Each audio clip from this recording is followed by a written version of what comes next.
وأشهد أن محمدا عبده ورسوله.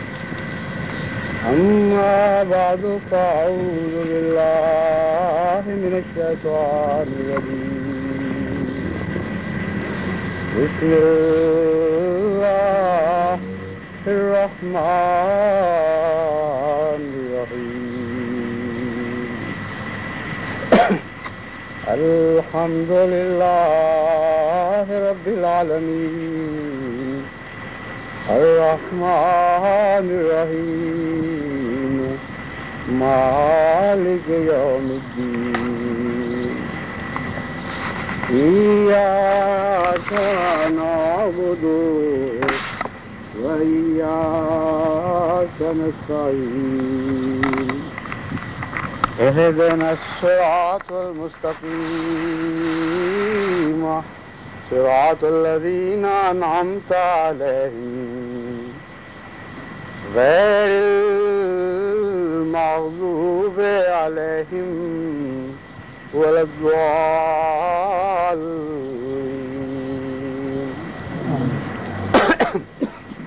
اب تک کے مختصر سے سفر میں یورپ کے جتنے ممالک میں بھی جانے کا موقع ملا ہے، یہ احساس زیادہ شدت کے ساتھ پیدا ہوتا رہا کہ یہ قومیں ایک مجموعہ تضادات ہیں. ایک پہلو سے دنیا کی ترقیاں ان کو نصیب ہوئیں اور ابھی تک وہ ترقیاں ان کو حاصل ہیں، اور ایک پہلو سے روحانی اور اخلاقی لحاظ سے یہ گرتے چلے گئے یہاں تک کہ اس آخری کنارے پہ پہنچ گئے ہیں جن سے آگے سزا و جزا کا دور شروع ہوتا ہے. مزید آگے بڑھنے کی مہلتیں نہیں ملا کرتی. اور یہ جو پوائنٹ ہے جہاں پہنچ کر قومیں سزا اور جزا کے عمل میں داخل ہو جاتی ہیں،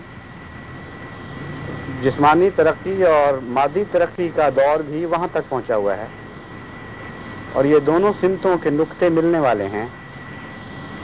مادی ترقی بھی جب اخلاقی ضوابط سے آزاد ہو جاتی ہے تو انسانی ترقی خود اس کی تباہی کے لیے استعمال ہونے لگتی ہے. ایسی مثال ہے جیسے کسی کو زیادہ تیز رفتار کار چلانے کی قوت نہ ہو، اس کی مہارت نہ ہو، اور وہ اپنی طاقت سے بڑھ کر تیز کار چلانے لگے. مادی ترقی کا تو کوئی آخری کنارہ نہیں ہے. خدا تعالیٰ کی قدرتیں بے انتہا ہیں. انسان جتنا کوشش کرے گا اتنا آگے بڑھتا چلا جائے گا، لیکن وہ اخلاقی ضوابط جو باغ ڈور کے طور پر کام دیتے ہیں جب وہ نہ رہیں تو مادی ترقی خود اپنی ہلاکت کے لیے استعمال ہو جاتی ہے. تو روحانی اور اخلاقی لحاظ سے دیکھیں تو وہاں بھی وہ منزل آنے والی ہے جہاں جا کے قوموں کو مزید آگے بڑھنے کی اجازت نہیں دی جاتی. اور مادی ترقی کے لحاظ سے بھی دیکھیں تو وہ ہتھیار، وہ خوفناک ہلاکتوں کے ذرائع جو مادی ترقی کے نتیجے میں پیدا ہوئے، وہ اس بات کی خبر دے رہے ہیں کہ وہاں بھی آخری مقام آنے والا ہے. اور دراصل مہلک ہتھیاروں کی ایجاد ہی اس بات کے پیش خیمہ بن جاتی ہے کہ ضرور ہلاکت سر پہ کھڑی ہے، کیونکہ مہلک ہتھیار دراصل تصویر ہوتے ہیں اخلاقی تنزل کی. جتنی دنیا میں بے اعتمادی زیادہ ہو اور یہ یقین بڑھتا جائے کہ کوئی قوم بھی قابل اعتبار نہیں رہی، جس کو طاقت نصیب ہوگی وہ تمام اخلاقی ضوابط کو کچل کے اپنی طاقت کو استعمال کرے گی، اس وقت یہ جنگ شروع ہوتی ہے ایک دوسرے سے ہتھیاروں میں آگے بڑھنے کی. کولڈ وار ہے، ایک ٹھنڈی جنگ ہے. لیکن کبھی دنیا میں یہ نہیں ہوا کہ ٹھنڈی جنگیں ٹھنڈی رہیں. لازماً ایک وقت آتا ہے کہ وہ گرم جنگوں میں تبدیل ہو جاتی ہیں. تو ان دونوں لحاظ سے وہ نقطے قریب آ پہنچے ہیں. اور جہاں تک احمدیت کا تعلق ہے، ابھی تک ہم اپنے فرائض کی ادائیگی میں آغاز سفر بھی پورا نہیں کر سکے. اس ساری دنیا کو جھنجھوڑنا، اس کو جگانا، اس کو ان باتوں کی طرف متوجہ کرنا، یہ ہمارا کام تھا. اور ہمارے کام سے مراد مبلغین کا کام نہیں ہے. کبھی بھی دنیا میں قومیں مبلغین کے ذریعے ترقی نہیں کیا کرتی. مبلغین تو صرف یاد دہانی کرانے والے مذکر ہوتے ہیں. بوجھ ساری جماعت اٹھایا کرتی ہے. ساری دنیا میں جو تبلیغ کی اسلام ہوئی ہے وہاں کون سے مبلغین تھے جنہوں نے فتح کیا ہے؟ مبلغین تو یاد دہانی کا کام کیا کرتے تھے، کام حقیقی کام تبلیغ کا عوام الناس نے کیا ہے۔ چین کو کن مبلغوں نے مسلمان بنایا تھا، انڈونیشیا کو کن مبلغوں نے مسلمان بنایا تھا، ہندوستان کو کن مبلغوں نے مسلمان بنایا تھا۔ انفرادی طور پر کچھ تاجر تھے، کچھ درویش بن گئے راہ خدا میں، اور عام مسلمان جو پھیلا ہے وہ اپنے ساتھ اسلام لے کر پھیلتا چلا گیا۔ یہ حصہ ہے جس کی طرف میں توجہ دلا رہا ہوں کہ ابھی ہم نے آغاز سفر بھی معلوم ہوتا نہیں کیا۔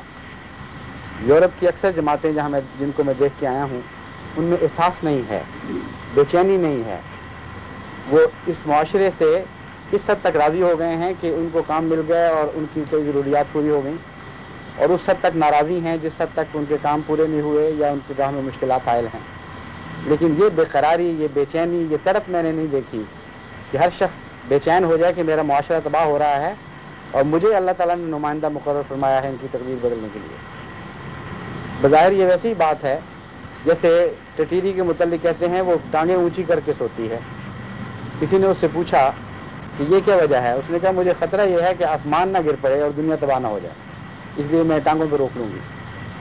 ہماری مثال بظاہر ٹٹیری کی سی ہوگی، لیکن ہر وہ چھوٹا سا دل جس میں یہ فکر پیدا ہو کہ آسمان نہ ٹوٹ پڑے اور میں اسے بچانے کی کوشش کروں، اس کو یہ بھی تو معلوم ہونا چاہیے کہ اس کا خدا اس کے پیچھے ہوگا۔ بظاہر ٹٹیری ہے لیکن اس کے پیچھے ساری کائنات کے خالق کی قوت موجود ہوگی۔ اس دل کو طاقت بخشنی ہے اس نے بخشنی ہے، اس کی عمل کو سہارا دینا ہے تو اس نے دینا ہے، اس کے ولولوں اور عزائم کو حقائق میں تبدیل کرنا ہے تو اس نے کرنا ہے۔ اس لیے دعائیں کرتے ہوئے اپنی کیفیت بدلنے کی کوشش کریں۔ جب تک آپ کی کیفیت نہیں بدلے گی، ہر احمدی کی جو یہاں بس رہا ہے، اور احساس نہیں پیدا ہوگا، وہ تبلیغ نہیں شروع کرے گا، ان قوموں کی کیفیت بدلنے کی خواب رہیں گے۔ آپ 1000 مسجدیں بھی یہاں بنا لیں تب بھی ان کی تقدیر نہیں بدلے گی جب تک ہر احمدی تبلیغ نہ کرے اور آگے مبلغ احمدی نہ پیدا کرے۔ صرف ایک ہی قانون ہے جس سے قوموں کی تقدیریں بدلا کرتی ہیں، اور کوئی قانون نہیں ہے۔ ہر شخص کو اپنی ذمہ داری ادا کرنی ہوگی۔ آپ کو اگر تبلیغ نہیں آتی تو کوئی فرق نہیں، آپ پیغام تو دے سکتے ہیں، آپ کے پیغام کے پیچھے فکر اور جذبہ تو ہو سکتا ہے، آپ دعائیں تو کر سکتے ہیں، ساتھ ساتھ پیغام دیں، دعائیں کریں، اللہ تعالیٰ آپ کو خود راہیں سکھائے گا تبلیغ کی، خود مسائل سمجھائے گا، آپ کی مشکلات کو سلجھائے گا۔ سب طاقت خدا کی ہے، ہماری کچھ بھی نہیں ہے، اس احساس کے ساتھ، مگر اس یقین کے ساتھ کہ ہمیں پھر بھی کچھ نہ کچھ کرنا ہے۔ ہم نہیں کریں گے تو خدا کی طاقت نیچے نہیں اترے گی۔ اس لیے اللہ تعالیٰ آپ کو توفیق عطا فرمائے، یہی مرکز بن جائے اس حقیقت کا کہ ہر احمدی مبلغ ہے۔ تب بھی جرمنی کے لیے کچھ مقدر پھرنے کے دن آ سکتے ہیں، لیکن اگر یہاں بھی نہ بنے اور ہیمبرگ میں بھی نہ بنے اور فرینکفرٹ میں بھی نہ بنے اور سوئٹزرلینڈ میں بھی کہیں نہ بنے، تو پھر یہ مسجدیں جو ہیں صرف وارننگ کا کام تو دے دیں گی کہ ہم نے اعلان کر دیا، مگر ذمہ داری کو ادا کرنے کے فرائض ادا نہیں کر سکتے۔ اللہ تعالیٰ ہمیں توفیق عطا فرمائے۔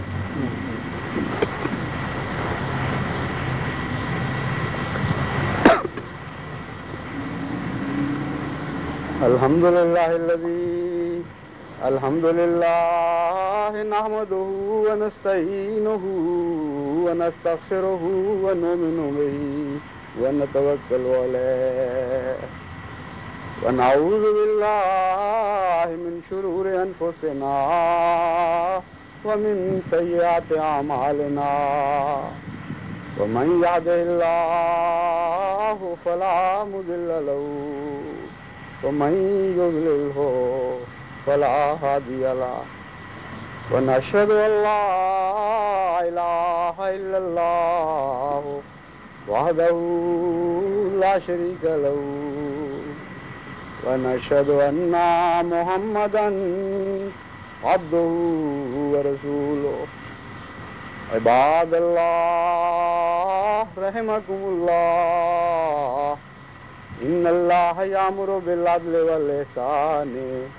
وایتاء ذی القربى وینہی عن الفحشاء والمنکر والبغی یعظکم لعلکم تذکرون اذکروا اللہ یذکرکم وادعوہ یستجب لکم ولذکر اللہ